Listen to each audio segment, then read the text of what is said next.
Merci beaucoup et bienvenue dans votre émission dans ce studio. Parlons voilà de l'ONG Sen Jeunes. Donc aujourd'hui nous avons le réel plaisir de recevoir Monsieur Fada Diop. Monsieur Fada Diop, chef de projet de l'ONG Samayon Samakadou. Monsieur Diop, c'est un plaisir de vous recevoir. Merci, le plaisir est partagé et je suis très heureux également de partager avec vous cette émission. Alors, merci beaucoup. Encore une fois, nous vous souhaitons la bienvenue et merci d'avoir accepté notre invitation. Alors, M. Diop, vous êtes chef de projet et exactement, nous allons parler de votre projet, de votre ONG. Donc, la première question que je vais vous poser, M. Diop, c'est, voilà, en tant que chef de projet, ici, vous êtes à Kolda. Donc, pouvez-vous nous présenter votre ONG en quelque sorte? Oui, notre ONG du nom de Réseau Jeunesse, Population et Développement, sous le cycle de Réseau PopDev, est une ONG et qu'on a notre agrément tout récemment. Mais je dois dire, le réseau en tant que tel, d'un point de vue historique, sa création remonte vers les années 2007. C'est un réseau qui regroupait beaucoup d'organisations à l'issue d'un sommet sur les questions de population et développement et qui a été appuyé par le Fonds des Nations Unies pour la population. Et c'est une organisation qui travaille sur des thématiques liées à la santé de la reproduction, les questions de migration, les questions d'emploi des jeunes, les questions de participation des jeunes aux instances de décision, aussi les questions de gouvernance locale.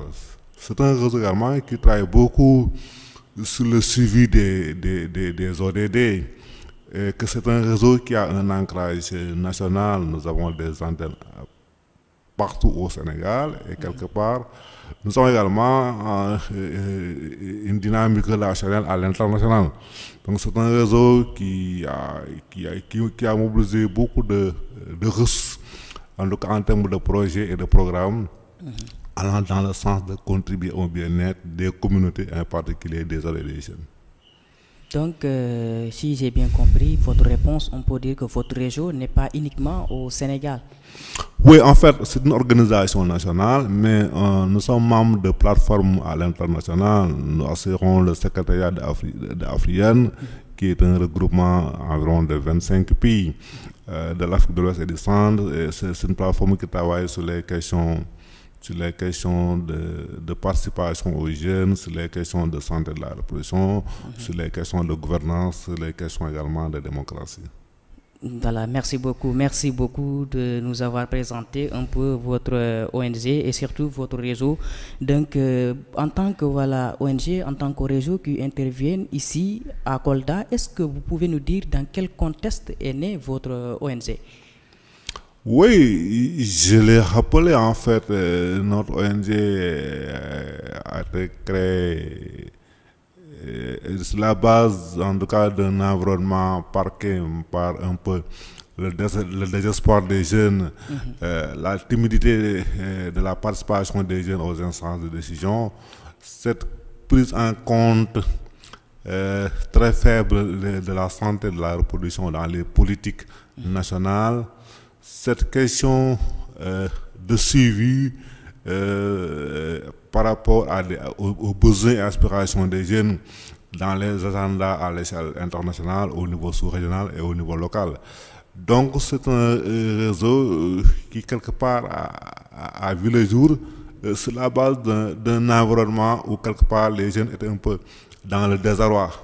Et il fallait apporter des réponses pour leur permettre, en tout cas, de comprendre qu'en fait, il y a souvent des mécanismes qui permettent de susciter l'espoir des jeunes là, et que nous, en tant qu'ONG des jeunes, nous avons souvent des mécanismes qui nous permettent, en tout cas, de créer de l'espoir à ces jeunes là, de pouvoir avoir des possibilités de s'épanouir et de développement dans leur terroir et au niveau national. En tout cas, c'est important, vous avez tantôt dit, c'est un projet des jeunes et surtout vous contribuez à la sensibilisation des jeunes pour qu'aujourd'hui les jeunes puissent participer aux instances de décision. Maintenant, voilà, M. Diop, est-ce que vous pouvez nous dire quelles sont vos zones d'intervention?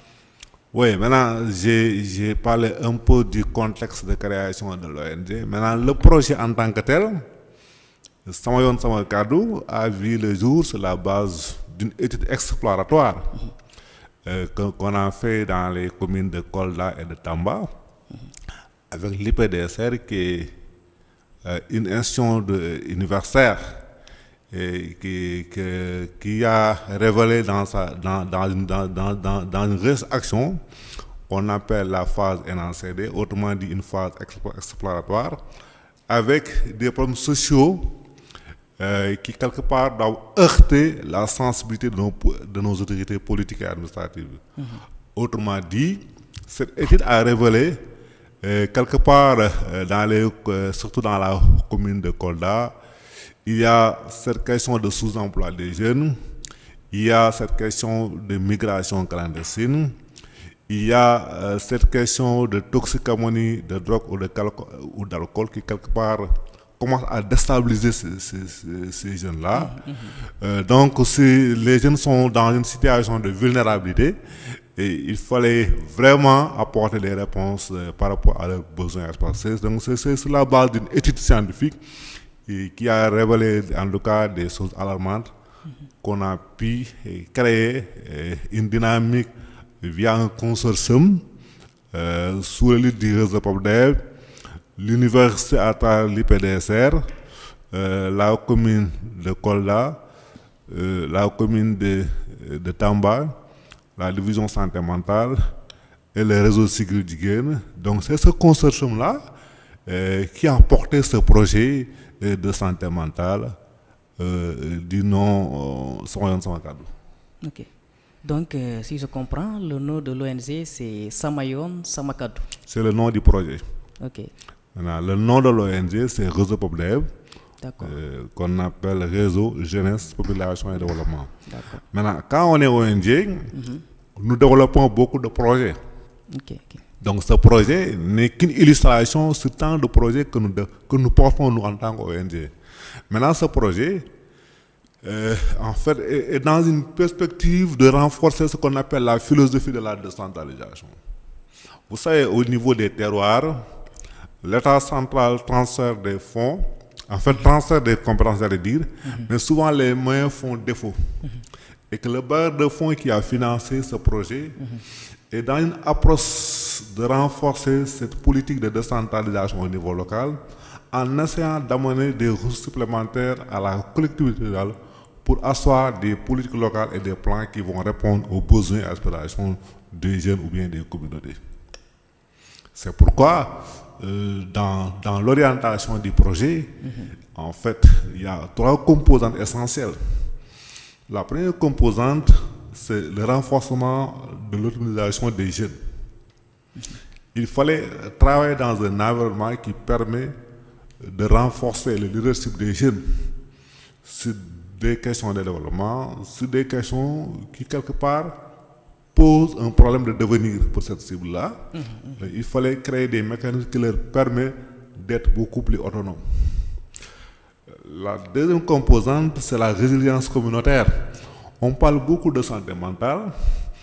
Il faut travailler dans une perspective de renverser les perceptions communautaires sur les questions de santé mentale. On ne peut pas être dans une société où quelque part les jeunes sont stigmatisés, les jeunes sont marginalisés. Et cela peut créer des traumatismes au niveau de leur bien-être. Donc nous, la santé mentale, ce n'est pas uniquement l'aspect pathologie.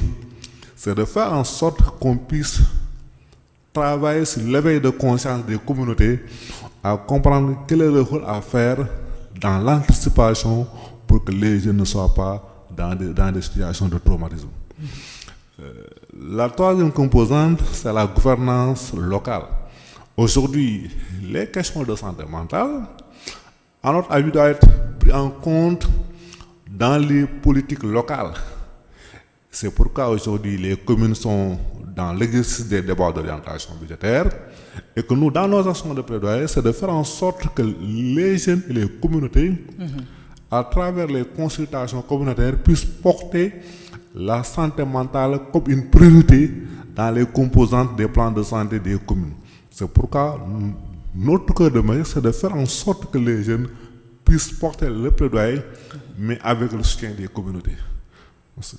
Donc, si je comprends, l'objectif du projet, c'est que les jeunes que les jeunes puissent porter ce projet-là? Ou bien vous, votre objectif, c'est de prendre les jeunes et de les sensibiliser, mais aussi surtout de les montrer comment ils peuvent entreprendre, ou bien c'est des questions de genre?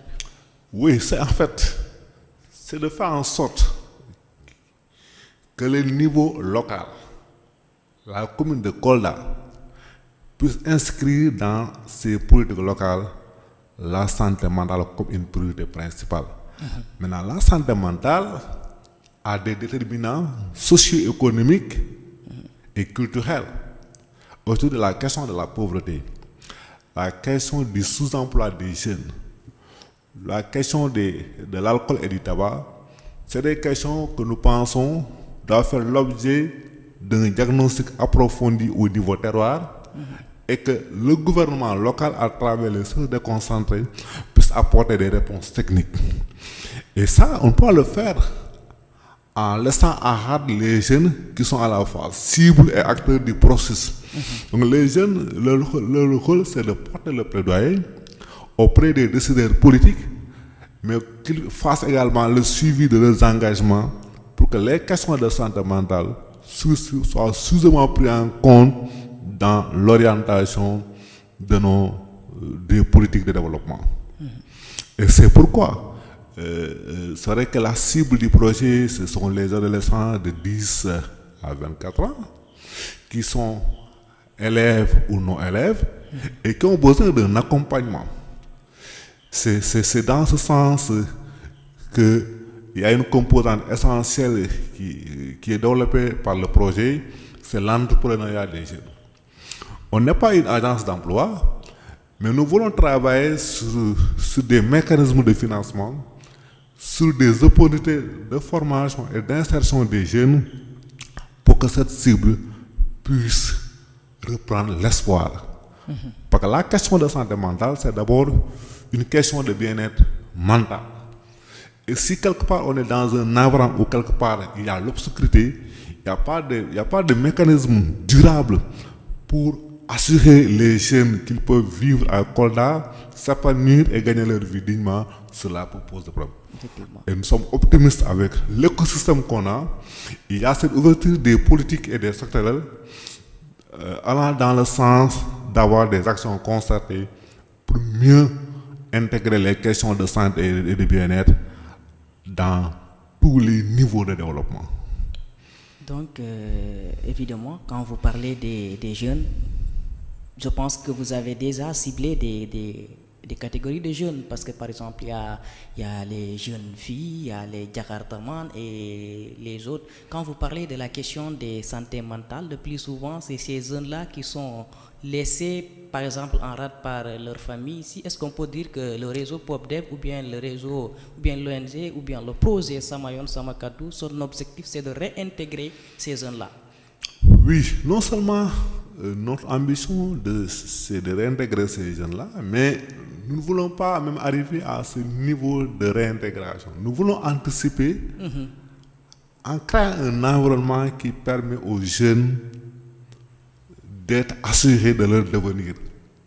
Parce que la question de santé mentale, pour un élève, ce n'est pas forcément les questions de maladie, mais c'est souvent lié à un environnement familial qui n'est pas favorable. Les divorces, les questions de pauvreté dans les ménages, les questions de pression scolaire, c'est des éléments qui, quelque part, posent un débat de communication parents, enfants et enseignants sur la conduite à tenir pour rassurer l'enfant que l'école est un cadre de socialisation des apprenants et qu'on doit faire en sorte qu'on ne puisse pas avoir des personnes qui sont dans des situations de troubles assez avancés. Donc cette anticipation à mettre l'élève dans un environnement sûr et sécurisé va éviter les questions de traumatisme.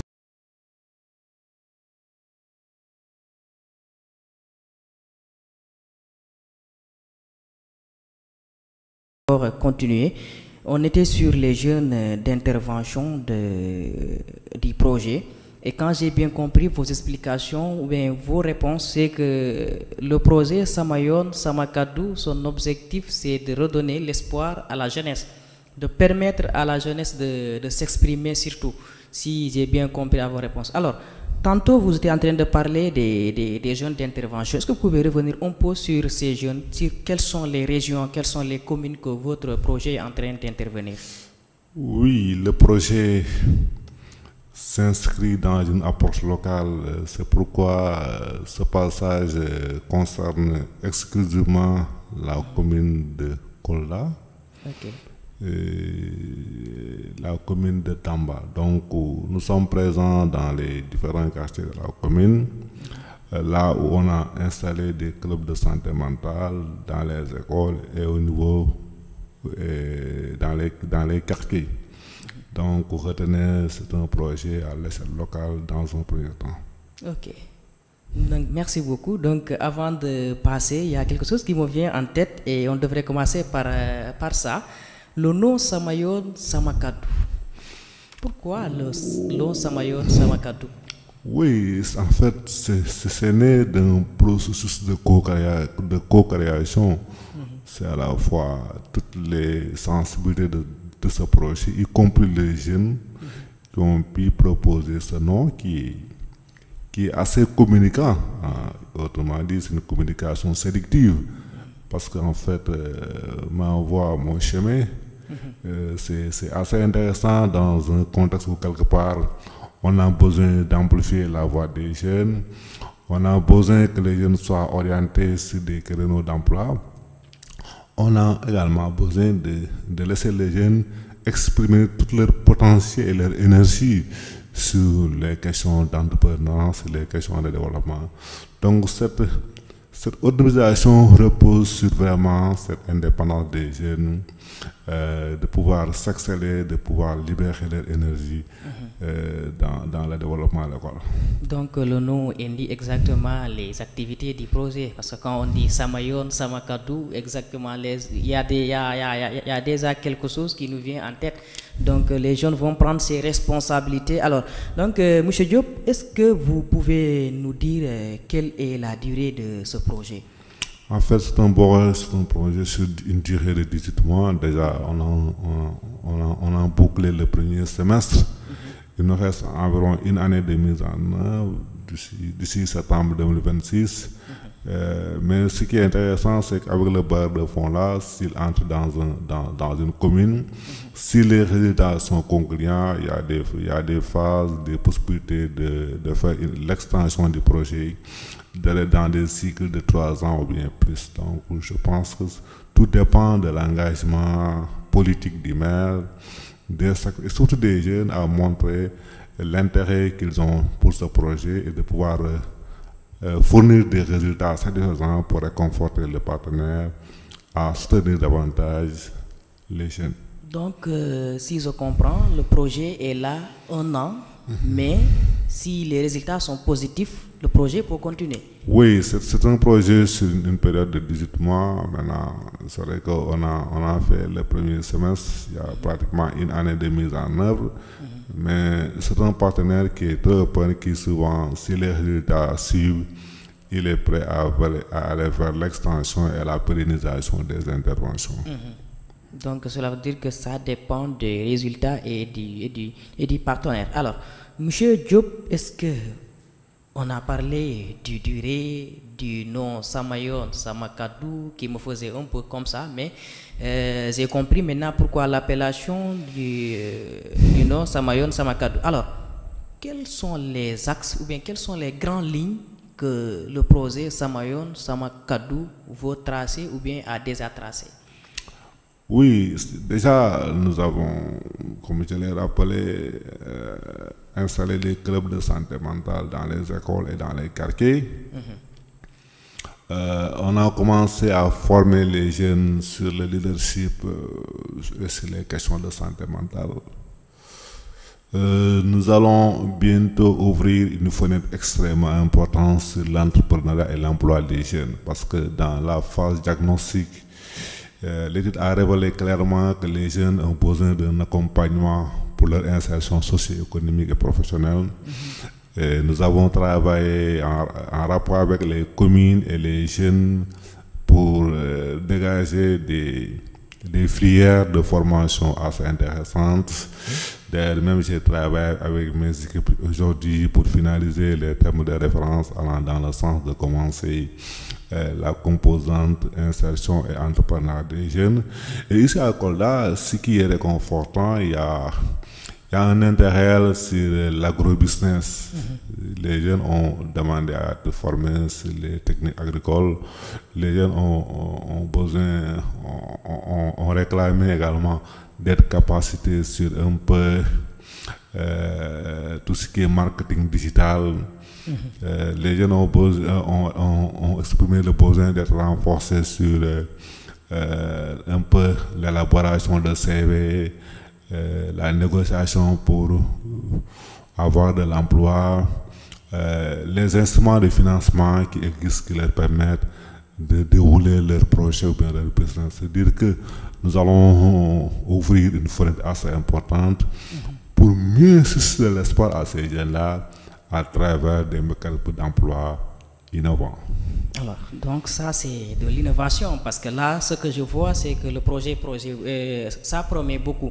Déjà vous avez parlé de la digitalisation des formations qui vont de ce sens-là. Donc cela veut dire que le projet est en train vraiment de promettre et sûrement vous êtes accueillis ici à Kolda par la mairie de Kolda. Est-ce que vous êtes bien accueillis bien évidemment par la mairie et est-ce que vous êtes bien installé à Kolda? Oui, vous savez, l'innovation fondamentale qui fait la différence par rapport aux autres projets, c'est qu'ici, ce projet est aligné à l'orientation de la commune de Kolda. La commune est partenaire et qu'on l'a enrôlé depuis la phase exploratoire pour identifier les besoins avec tous les partenaires qui sont au niveau local, y compris les jeunes. Parce que souvent, la difficulté qu'on avait pour la pérennisation des interventions, des programmes, c'est qu'en fait, c'était des projets qui étaient conçus à Dakar et qui, quelque part, ne répondaient pas aux besoins et aspirations des jeunes. Mais cette fois-ci, le nouveau paradigme, c'est de construire ensemble avec les forces vives de la communauté sous le leadership de la collectivité territoriale. Et cela est tout à fait réconfortant en termes de pérennisation. Vous savez, un projet a des contraintes de deadline et de budget limité. Tôt ou tard, on va clôturer le projet. Et que le fait de partir avec la commune est un mécanisme de pérennisation. Demain, si le projet termine, la commune nous a donné des assurances que la question de la santé mentale, la question du bien-être, la question sur l'emploi des jeunes seront portées par la collectivité et ils vont, avec les ressources locales et les partenaires locaux, poursuivre les interventions. En tout cas, c'est important. Donc, toutes ces promesses du projet-là, attendez-vous pas à des invitations dans les autres communes? Oui, vous savez, depuis 2019, notre compagnonnage avec la Fondation Bernard, qui est le partenaire qui a financé ce projet, ça remonte en 2019 dans la collectivité locale de Thiès, avec une composante, c'est la santé de la reproduction. Après Thiès, on a exploré Tiawan et Pikine qui ont été enrôlés dans ce projet parce que comme je vous l'ai rappelé tout à l'heure, ce projet est dans une perspective de renforcer la philosophie de la décentralisation. Donc la porte d'entrée demeure les maires, s'ils sont engagés à porter les questions de bien-être des communautés, les questions de développement des villes dans la durabilité. Le bailleur de fonds est dans une option de les accompagner dans leur intervention. En tout cas, je pense que les maires de la région de Kolda, que je peux dire, sont en train de nous suivre et sûrement vous aurez des appels des parts et des autres pour que ce projet puisse... Parce que c'est important, quand on a suivi vos interventions et surtout vos réalisations, et sur la manière dont vous voulez vraiment former les jeunes, et là je pense que c'est très important. Ce projet, c'est pour la population coldoise et toute la région de Kolda doivent s'approprier de ce projet. Alors, toujours, on va continuer, M. Diop. Donc, je vais vous demander qui sont exactement, parce qu'on a parlé du projet, on a parlé des axes, on a parlé des grandes lignes et les réalisations que vous voulez faire. Mais exactement, on n'a pas revenu sur les bénéficiaires de ce projet. Qui sont exactement les bénéficiaires de ce projet? En fait, les bénéficiaires directs, ce sont les adolescents et les jeunes de 10 à 24 ans, scolarisés comme non scolarisés. Et dans cette cible-là, c'est intéressant de mettre en exergue les Jakartamans. Aujourd'hui, le projet accorde une attention particulière au devenir des Jakartamans, d'autant plus que nous avons une étude scientifique qui a fait le profilage de ces Jakartamans. Okay. Leur origine, qu'est-ce qui les a poussés à être des Jakartamans, leurs difficultés, les questions liées à la santé mentale. C'est pourquoi nous sommes dans un processus de les aider à se formaliser davantage et de faire en sorte qu'on puisse avoir un espace d'écoute pour leur permettre de libérer leur stress. C'est la question de santé mentale pour les Jakartamans. C'est des questions de stress. C'est des questions de pression familiale, c'est des questions de relation entre le propriétaire du conducteur de moto Jakarta et lui-même le conducteur, c'est les questions de versement journalier. C'est pourquoi nous voulons accompagner les Jakartamans à mieux se formaliser, à être aux normes pour des questions de sécurité routière et qu'on puisse également les accompagner à avoir d'autres mécanismes de financement et même explorer des filières porteuses telles que l'agriculture ou un autre secteur de développement socio-économique pour leur insertion durable. Donc les Jakartamans constituent en fait une cible essentielle dans les orientations de ce projet-là. Merci beaucoup. Donc, si je comprends, les Jakartamans font partie des cibles et des bénéficiaires. En tout cas, c'est important. Donc, M. Diop, le temps nous a pris en étau. Donc, si vous avez un dernier mot à dire aux Koldois et Koldoises. Oui, c'est dire, le projet est venu avec un instrument de communication, un médium d'information qu'on appelle Sengen. Aujourd'hui, nous avons mobilisé beaucoup de ressources pour mettre en contribution ce bijou dans la commune de Kolda, dans le paysage médiatique. Et c'est un médium qui, quelque part, est dédié exclusivement aux jeunes. Un espace de communication, un espace pluriel d'échange sur toutes les questions de développement. C'est pourquoi nous invitons les jeunes à suivre ces jeunes TV et ces jeunes télé parce qu'il y a beaucoup d'orientations qui vont répondre à leurs besoins. Et merci beaucoup. Merci beaucoup, M. Diop, d'avoir répondu à notre invitation. Chers internautes, c'était tout pour aujourd'hui et nous vous donnons rendez-vous très bientôt avec d'autres invités. Merci beaucoup et au revoir. Merci.